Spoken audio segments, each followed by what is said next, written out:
Hello everyone, welcome back to my channel let's learn English with Priya Goyal. इस video में जो हम पढ़ने जा रहे हैं वो आज का टॉपिक है हमारा द सेंटेंस। इस वीडियो में हम सेंटेंस की डेफिनेशन को जानेंगे, उसके काइंड्स को जानेंगे और फिर उसके बाद हम इस वीडियो में ये भी देखेंगे कि हमें कैसे अफर्मेटिव सेंटेंसेस को नेगेटिव में चेंज करना है और अफर्मेटिव सेंटेंसेस को इंट्रोगेटिव सेंटेंस में कैसे चेंज करना है।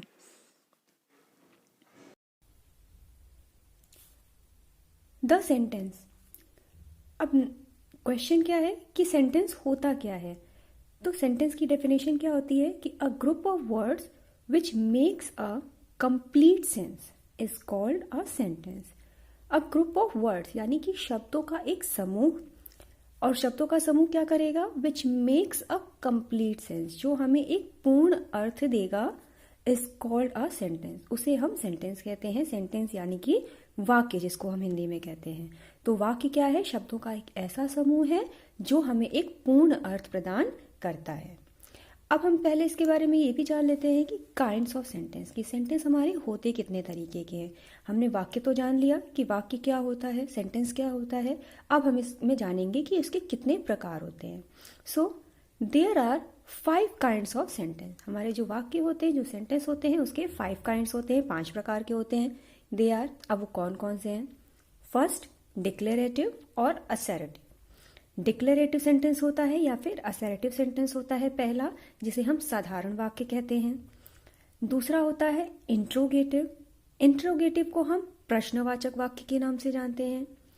तीसरा होता है इंपरेटिव सेंटेंस, जिसे हम आदेश सूचक वाक्य के बारे में के नाम से जानते हैं। फोर्थ है आपका एक्सक्लेमेटरी सेंटेंस, जिसे हम विस्मय सूचक वाक्य के नाम से जानते हैं। और हमारा लास्ट है ऑप्टेटिव सेंटेंस, जिसे हम इच्छा सूचक वाक्य के नाम से जानते हैं। ये तो हमारे 5 काइंड्स थे। अब इन पांचों के बारे में हम थोड़ा सा डिटेल में जानेंगे इनकी डेफिनेशन के साथ। तो सबसे पहले आते हैं डिक्लेरेटिव या असर्टिव सेंटेंस के बारे में। तो असर्टिव सेंटेंस क्या होता है, a sentence that makes a statement. जो हमारा जो सेंटेंस है केवल एक स्टेटमेंट देता है, एक कथन बोलता है, और an assertion and ends with a full stop. और क्या होता है, ये हमेशा एक फुल स्टॉप के साथ में एंड होता है। यानी कि जो हमारा अगर असर्टिव सेंटेंस होगा तो उसके लास्ट में आपको एक फुल स्टॉप मिलेगा। और अब ये देखने वाली बात है कि इट मे बी अफर्मेटिव और निगेटिव। जो हमारे असर्टिव सेंटेंसेस होते हैं, यानी कि जो साधारण वाक्य होते हैं, वो 2 तरीके के हो सकते हैं। या तो वो अफर्मेटिव हो सकते हैं और या तो वो निगेटिव हो सकते हैं। चलिए अब हम देखेंगे कि एक एग्जाम्पल के माध्यम से हम देखेंगे कि अफर्मेटिव सेंटेंस क्या है और निगेटिव सेंटेंस क्या है। जैसे हम सेंटेंस पढ़ते हैं कि you are reading a book, कि तुम एक किताब को पढ़ रहे हो, तो ये अफर्मेटिव सेंटेंस होगा। अफर्मेटिव सेंटेंस क्या होता है, जो यस स्टेटमेंट होता है। यानी कि हमने पहले तो जान लिया कि जो हमारे असर्टिव सेंटेंस होते हैं वो उसमें स्टेटमेंट देते हैं, यानी कि कोई भी कथन, कोई भी बात बताते हैं। अगर उसमें यस वाली बात होती है कि कोई काम हो रहा होता है, सकारात्मक आपको देता है, तो वो आपका अफर्मेटिव होता है। जैसे you are reading a book, इसमें आपको सकारात्मक है, इसमें कोई भी निगेटिव नहीं कि कोई काम नहीं हो रहा है, नहीं वर्ड तो नहीं लगा है, तो ये आपका अफर्मेटिव सेंटेंस होगा। और इसी तरह अगर किसी में नॉट या नो यानी कि नहीं लग जाता है सेंटेंस में, तो वो हमारा निगेटिव सेंटेंस हो जाता है। जैसे she does not learn her lesson, वो अपना लेसन याद नहीं करती है। अब इसमें नहीं लग गया तो ये हो गया आपका निगेटिव सेंटेंस। तो हमने देखा कि जो असर्टिव सेंटेंस होते हैं वो 2 तरह के होते हैं, या तो अफर्मेटिव होंगे और या तो वो निगेटिव होंगे, यानी कि या तो सकारात्मक और या तो वो नकारात्मक होंगे। अब जो दूसरा काइंड था हमारा सेंटेंस का, वो क्या था, इंट्रोगेटिव सेंटेंस। इंट्रोगेटिव सेंटेंस क्या होता है, a sentence that ask a question. अब आपका ऐसा कोई सेंटेंस होगा, ऐसा कोई वाक्य होगा जो आपसे प्रश्न कर रहा होगा, यानी कि जब आप उसको पढ़ोगे तो उसमें कोई ना कोई प्रश्न पूछा जा रहा होगा। तो ऐसे सेंटेंस को इज कॉल्ड इंट्रोगेटिव सेंटेंस। तो ऐसे सेंटेंस को हम क्या कहते हैं, इंट्रोगेटिव सेंटेंस, यानी कि प्रश्नवाचक वाक्य। It ends with an interrogation mark. और ये जब खत्म होता है, जैसे कि हमारा असर्टिव सेंटेंस जब आपका खत्म होता था तो क्या होता था, उसमें लास्ट में फुल स्टॉप लगता था। लेकिन अगर कोई इंट्रोगेटिव सेंटेंस होगा तो उसके लास्ट में आपका क्वेश्चन मार्क लगेगा। ये भी 2 तरीके के होते हैं। पहला क्या होता है, WH टाइप का होता है, और दूसरा होता है आपका यस नो टाइप का इंट्रोगेटिव होता है। WH में क्या होता है, इसमें आपको जानने वाली बात है कि WH टाइप के जो क्वेश्चन होते हैं, इंट्रोगेटिव जो सेंटेंस होते हैं, उसमें आपको कोई इन्फॉर्मेशन मिलती है, कोई सूचना मिलती है। लेकिन जो यस नो टाइप के होते हैं वो केवल हाँ नहीं वाले होते हैं। या तो आपको इसका उत्तर हाँ में मिलेगा और या तो आपको इसका उत्तर नहीं में मिलेगा। इसके अलावा किसी भी चीज़ का यूज़ नहीं होगा। तो और जो यस नो इंट्रोगेटिव होते हैं, वो यस नो इंट्रोगेटिव हमेशा आपकी कोई भी जो ऑक्सिलरी होगी, हेल्पिंग वर्ब आपकी होगी सेंटेंस में, उसी को यूज़ करके बनाए जाते हैं। अब देखिए एग्जांपल, जैसे व्हाट इज़ योर नेम, एक ये भी इंट्रोगेटिव सेंटेंस है क्योंकि इसमें आपसे कुछ पूछ रहा है, एक क्वेश्चन कर रहा है कि तुम्हारा नाम क्या है, इसके लास्ट में क्वेश्चन मार्क लगा है। फिर है does he Singh a song, क्या वो गाना गाता है, ये भी आपसे एक प्रश्न कर रहा है, इसमें भी क्वेश्चन मार्क लास्ट में लगा हुआ है। लेकिन अब हम कैसे पता करेंगे, देखिए व्हाट इज़ योर नेम, अब इसको अगर हमने पूछा तुम्हारा क्या नाम है, तो आप इसमें यहाँ या ना का उत्तर नहीं देंगे, आप इसमें कोई इन्फॉर्मेशन देंगे, किसी का नाम लेंगे, किसी व्यक्ति का। लेकिन दूसरे वाले में जैसे हमने पूछा कि does he Singh a song, क्या वो गाना गाता है, तो आप या तो हाँ बोलोगे कि हाँ वो गाना गाता है, या तो आप बोलोगे नहीं वो गाना नहीं गाता है। तो ये आपके जो ऑक्सिलरी से बनते हैं वो यस नो टाइप क्वेश्चन होते हैं, और जो आपके WH वर्ड से होते हैं वो WH क्वेश्चन होते हैं। चलिए अब इसका तीसरा काइंड देखते हैं, इम्परेटिव सेंटेंस। इम्परेटिव सेंटेंस क्या होते हैं, जिनको हम आदेश सूचक वाक्य भी कहते हैं। An imperative sentence expresses some command, request, advice और invitation। जो imperative sentence आपके होते हैं वो क्या करते हैं, वो आपको बताएंगे कि या तो कोई कमांड दिया जा रहा होगा, कोई ऑर्डर दिया जा रहा होगा, या तो फिर किसी से रिक्वेस्ट की जा रही होगी, प्रार्थना की जा रही होगी, या कोई सलाह दिया जा रहा होगा, या इन्विटेशन भी दिया जा सकता है आपको, या किसी चीज़ का आमंत्रण भी दिया जा सकता है। जैसे for example please land me 10 rupees, कि कृपया करके मुझे 10 रुपये उधार दे दो। अब यहाँ पे प्लीज़ वर्ड का यूज़ हुआ है, इससे साफ समझ में आ रहा है कि ये रिक्वेस्ट है। तो जहाँ पे भी आपको लगे कि जिस सेंटेंस में कोई रिक्वेस्ट की जा रही है, कोई एडवाइस दी जा रही है, या फिर कोई ऑर्डर है, कमांड है, इन्विटेशन, इस तरह का कुछ भी हो, वो आपके इम्परेटिव सेंटेंस कहलाते हैं। जैसे सेकेंड वाले में ऑलवेज स्पीक द ट्रुथ, हमेशा सच बोलो। अब इसमें साफ साफ समझ में आ रहा है कि ये हम किसी को एडवाइस दे रहे हैं। Third sentence show me your homework, अपना मुझे होमवर्क दिखाओ, ये भी क्लियर है कि ये कोई ऑर्डर दे रहा है। तो इस तरह के जो भी सेंटेंस होंगे वो सब आपके इम्परेटिव सेंटेंस कहलाएंगे। Now let's see the fourth kinds of sentence, that is exclamatory sentence. चौथा क्या था हमारा, एक्सक्लेमेटरी, विस्मय सूचक वाक्य। An exclamatory sentence expresses some strong and sudden feeling. Exclamatory sentence क्या होते हैं, जैसे विस्मय सूचक जो है तो उसमें आपको क्या होता है, एक स्ट्रॉन्ग आपके अंदर से जो इमोशन आती है, जो फीलिंग आती है, उसको एक्सप्रेस करते हैं। जैसे आप बहुत ज़्यादा कभी दुखी हो गए, बहुत ज़्यादा खुश हो गए, बहुत ज़्यादा आप सरप्राइज हो गए, तो जब आपकी जो वो फीलिंग एक्सप्रेस होती है वो आपकी एक्सक्लेमेटरी सेंटेंस कहलाते हैं। और ये ध्यान देने वाली बात है कि ये हमेशा it ends with the mark of exclamation. In sentence के लास्ट में क्या होता है, एक एक्सक्लेमेशन मार्क का यूज़ हुआ होता है। जैसे hurrah we have won the match, तो जब आप खुश हो जाते हो तो हुर्रा बोलते हो, तो ये हुर्रा से क्या पता चल रहा है कि ये आपका एक्सक्लेमेटरी सेंटेंस है। इसी वर्ड से पता चल रहा है ना कि हम क्या है, अपनी खुशी प्रकट कर रहे हैं, हम जॉय है हमारे अंदर। अगर इसी की जगह हम अलास लिखते तो वो क्या होता, उससे पता चल जाता कि हम अपना दुख प्रकट कर रहे हैं, हम दुखी हैं। तो जिससे आपकी सडन फीलिंग, स्ट्रॉन्ग इमोशन, ये सब पता चलते हैं, वो आपके एक्सक्लेमेटरी सेंटेंस होते हैं। And now let's see the last one, optative sentence. अब ऑप्टेटिव सेंटेंस क्या था, इच्छा सूचक। An optative sentence expresses a prayer, wish और डिजायर। इसमें आपकी क्या होती है, इच्छा सूचक। जैसे कि नाम से ही क्लियर है कि इसमें आप कोई इच्छा कर रहे होगे, आपकी कोई विश होगी, कोई डिजायर होगी, या फिर आप इसमें प्रेयर भी करते हैं, इसमें प्रार्थना भी शामिल होती है। कभी कभी होता है ना, किसी के लिए प्रेयर करते हैं कि भगवान करे ऐसा हो जाए, भगवान करे, तो उसमें या आप चाहते हो कि काश ऐसा होता।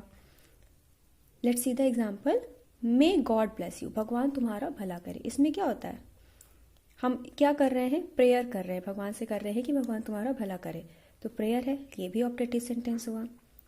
Would that he were there, काश वो यहाँ पे होता, ये हमारी क्या है, इच्छा है, हम इच्छा करें कि काश शायद वो यहाँ पे होता, तो ये भी आपका क्या हो जाएगा, ऑप्टेटिव सेंटेंस हो जाएगा।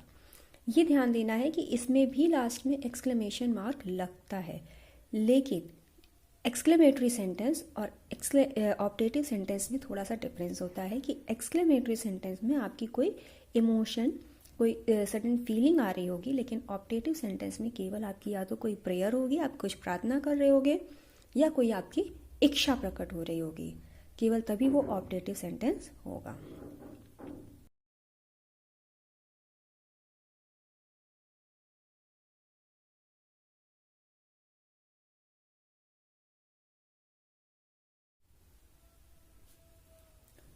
Affirmative, negative and interrogative sentences. अब सबसे पहले हम क्या देखेंगे कि changing affirmative sentences into negative sentences. हम इस वीडियो में अब क्या देखने जा रहे हैं कि सबसे पहले जैसे हमने ये तो पढ़ लिया सेंटेंस के बारे में, इससे पहले हम जान चुके हैं कि अफर्मेटिव सेंटेंस क्या होता है, निगेटिव सेंटेंस क्या होता है और इंट्रोगेटिव सेंटेंस क्या होता है।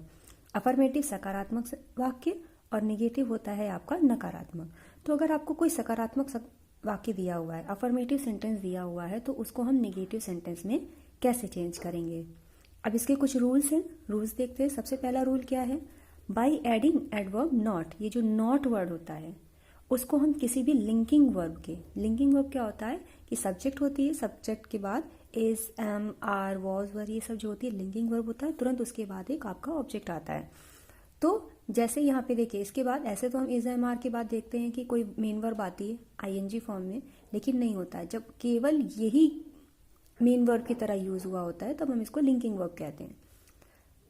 तो क्या कह रहा है, by adding not after the linking verb. तो अगर आपको इसमें कोई लिंकिंग वर्ब मिल रही है आपके सेंटेंस में, तो आप उसके तुरंत बाद अगर नॉट लगा देते हो तो आपका सेंटेंस जो है वो अफर्मेटिव से नेगेटिव में बदल जाता है। जैसे for example, he is a doctor. अब मेरी यहाँ पे लिंकिंग वर्ब है, इज है। अब इसके बाद हमने क्या किया, ही इज, यहाँ पे हमने तुरंत इसके बाद लिंकिंग वर्ब के तुरंत बाद हमने नॉट को ऐड कर दिया और हमारा सेंटेंस क्या हो गया, निगेटिव बन गया। अभी इसमें क्या कह रहा था कि वह एक डॉक्टर है, और अब क्या कह रहा है कि वह एक डॉक्टर नहीं है। अब दूसरा रूल क्या है अफर्मेटिव से निगेटिव में बनाने का, by adding not after the helping verb. अब क्या है, यही जो इज, एम, आर, वॉज, वर, ये सब जो है आपकी, अगर वो हेल्पिंग वर्ब के रूप में यूज हुई हो, अगर ये हेल्पिंग वर्ब के रूप में यूज होती है, यानी कि इज, एम, आर भी दिया हो और उसके बाद कोई मेन वर्ब भी दी हुई है, यानी कि जो आईएनजी फॉर्म में, तो उसके बाद लगाकर। लेकिन ये हमें ध्यान रखना है कि अगर हेल्पिंग वर्ब और मेन वर्ब दोनों होती है तो हम जो नॉट होता है वो हेल्पिंग वर्ब और मेन वर्ब दोनों के बीच में लगाते हैं। ऐसा नहीं है कि इज राइटिंग के बाद नॉट लगाएंगे। ये हमारी हेल्पिंग वर्ब हो गई, राइटिंग हमारी मेन वर्ब हो गई, तो इन दोनों के बीच में हम यहाँ पे ऐड करेंगे, he is not writing a letter. और क्या होता है, कभी कभी जो हेल्पिंग वर्ब होती है वो एक से ज़्यादा होती है, जैसे ये हैज़ भी है, बीन भी है, और ये एक मेन वर्ब है, प्रिंटेड है। तो हम क्या करेंगे, यहाँ पे पहले वाली जो हेल्पिंग वर्ब होती है, ये हमें ध्यान रखें कि हमेशा जो भी आपको हेल्पिंग वर्ब मिल रही है वो उसके पहला जो वर्ड होगा, जो पहली हेल्पिंग वर्ब होगी, उसी के तुरंत बाद आपको नॉट रखना है। जैसे यहाँ पे इज राइटिंग था तो इज पहला था आपका, इसके बाद हमने नॉट रख दिया। अब यहाँ पे क्या आ रही है, हैज़ बीन प्रिंटेड, तो पहला वर्ड क्या है इसमें, हैज़, तो हैज़ के तुरंत बाद हमने नॉट रखा। This book has been printed again, this book has not been printed again. तो भी आपका सेंटेंस जो अफर्मेटिव से निगेटिव में चेंज हो जाएगा। तीसरा रूल है कि by adding not after the models. अब कभी कभी क्या होता है, हमें हेल्पिंग वर्ब के रूप में क्या मिलते हैं, कुछ मॉडल्स मिल जाते हैं हेल्पिंग वर्ब ना मिलके हमारे सेंटेंस में, जैसे can, could, may, might, will, shall, would, should, could, ये सब जो वर्ड हो जाते हैं वो हमें मॉडल्स कहलाते हैं। ये स्पेशल काइंड्स ऑफ वर्ब्स होते हैं। तो अगर ऐसे वर्ड आपको मॉडल्स मिल रहे हैं तो इनके बाद भी तुरंत इन्हीं के बाद अगर आप नॉट लगा देते हो तो आपका सेंटेंस अफर्मेटिव से निगेटिव में बदल जाता है।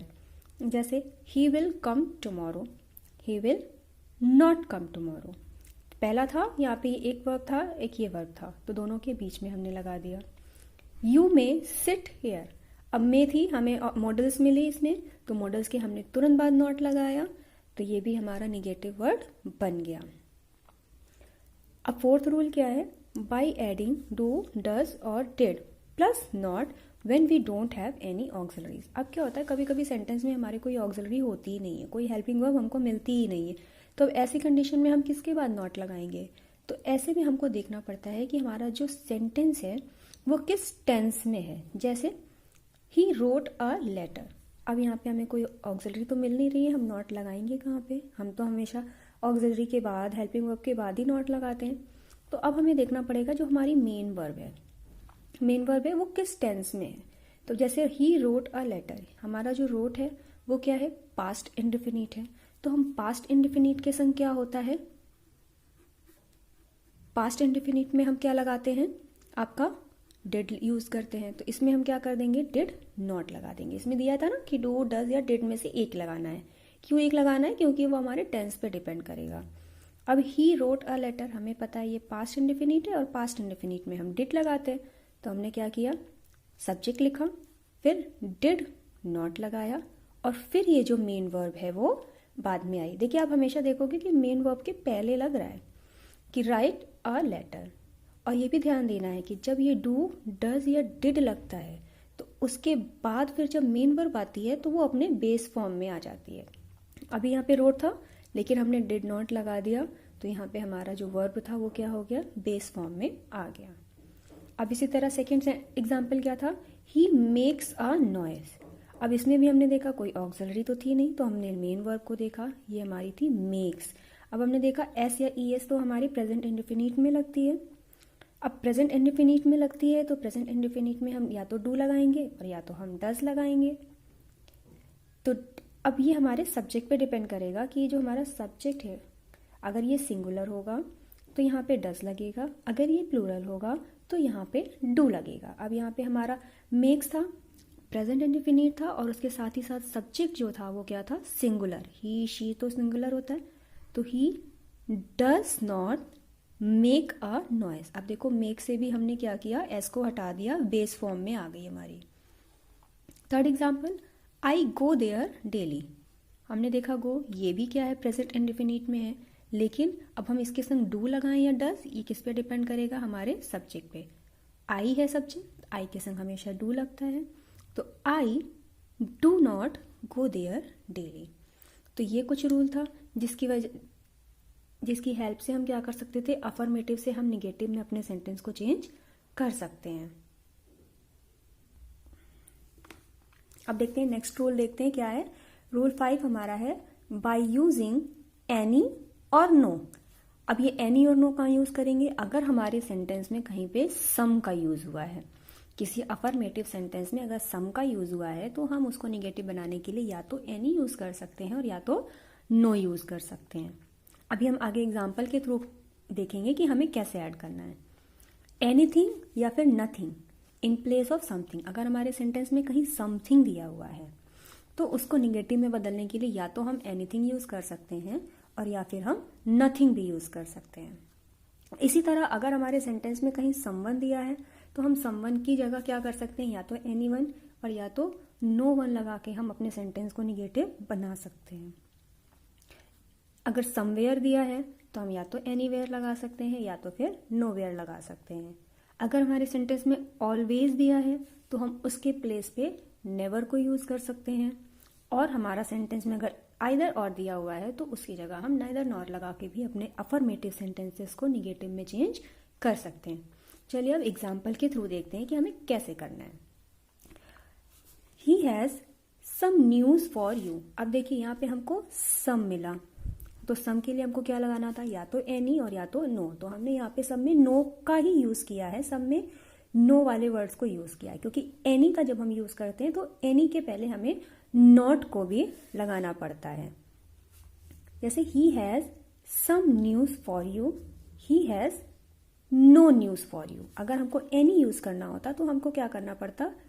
He has not any news for you. अब हम अगर एनी का यूज करते हैं तो उसके पहले हमको इस नॉट को भी यूज करना पड़ता है, और अगर आप केवल नो करते हो तो आपको नॉट नहीं लगाना पड़ता। इसी तरह your father told me something. अब इसमें क्या था, समथिंग, समथिंग की जगह या तो हम एनीथिंग लगाते थे या तो नथिंग लगाते थे, तो हमने नथिंग का यूज किया। अगर हमें एनीथिंग लगाना होता तो your father told me, your father did not tell me anything हो जाता वहां पे, क्योंकि ये जो मेरी वर्ब है वो क्या है, आपकी पास्ट टेंस में।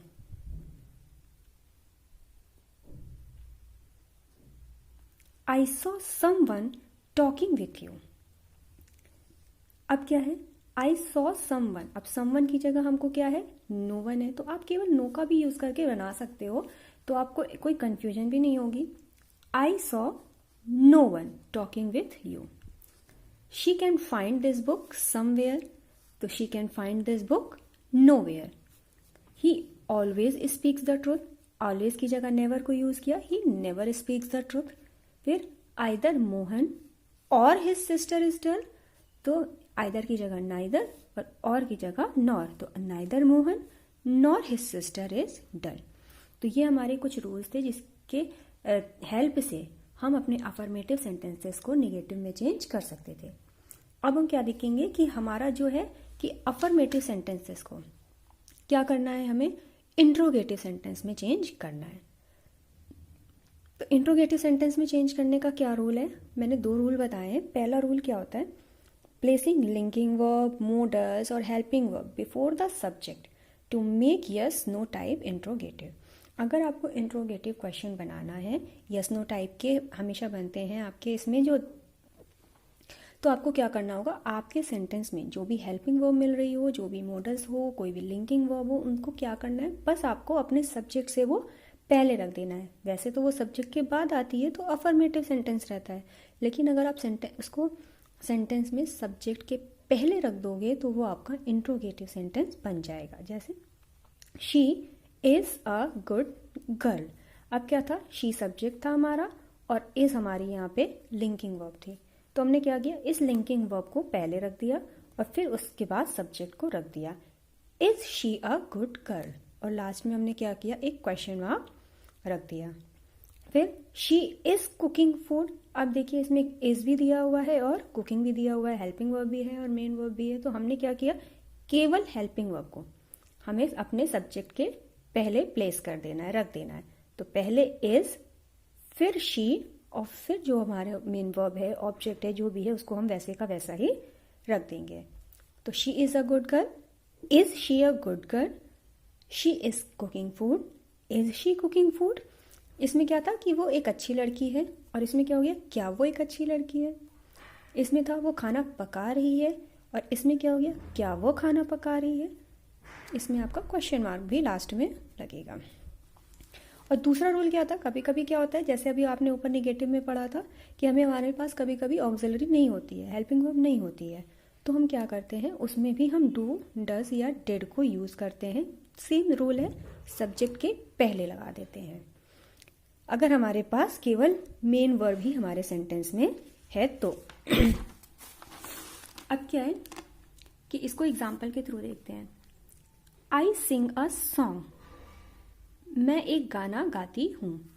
Do I Singh a song, अब क्या था, इसमें मेन वर्ब थी हमारी, हेल्पिंग वर्ब तो हमें कहीं दिख नहीं रही है, तो हमने मेन वर्ब को देखा। अब मेन वर्ब को हमने देखा, ये प्रेजेंट इंडेफिनिट में थी हमारी, तो प्रेजेंट इंडेफिनिट के लिए क्या करना है, हमें या तो डू लगाना है या तो डस लगाना है, और वो किस पे डिपेंड करेगा, हमारे सब्जेक्ट पे डिपेंड करेगा।